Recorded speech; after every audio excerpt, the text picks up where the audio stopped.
এতদিন আপনারা বলে এসেছেন অস্ত্র জমা দিয়েছি, ট্রেনিং জমা দেইনি। এখন সময় এসেছে সেই ট্রেনিংকে দেশ এবং মানুষের জন্য কাজে লাগানো। দেশপ্রেমকে সামনে রেখে, সততাকে সামনে রেখে, জনগণের সেবা করার জন্য, দেশের সেবা করার জন্য ভোটের রাজনীতিতে আসুন। আপনারা কি আর দখলদারিত্বকে সমর্থন করবেন?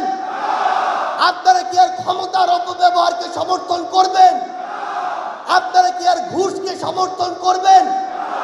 আপনারা কি আর সুপারিশের মাধ্যমে অযোগ্য মানুষের চাকরিকে সমর্থন করবেন? একটা জিনিস মনে রাখবেন, খুনি শেখ হাসিনা একাই গিয়েছে, কিন্তু তার এই যে চর্চা 16 বছর ধরে তার যে একটা সিস্টেম, এটার মধ্য দিয়ে কিন্তু বাংলাদেশের এই মানুষগুলো গিয়েছিল। অনেকেই প্রত্যক্ষ এবং পরোক্ষভাবে এই সিস্টেমগুলো আবারও জারি রাখতে চায়। আমরা আমাদের জায়গা থেকে দেখছি অলরেডি বিভিন্ন জায়গায় এই সিস্টেমগুলো বিভিন্নভাবে আবার মানুষের সামনে আসছে।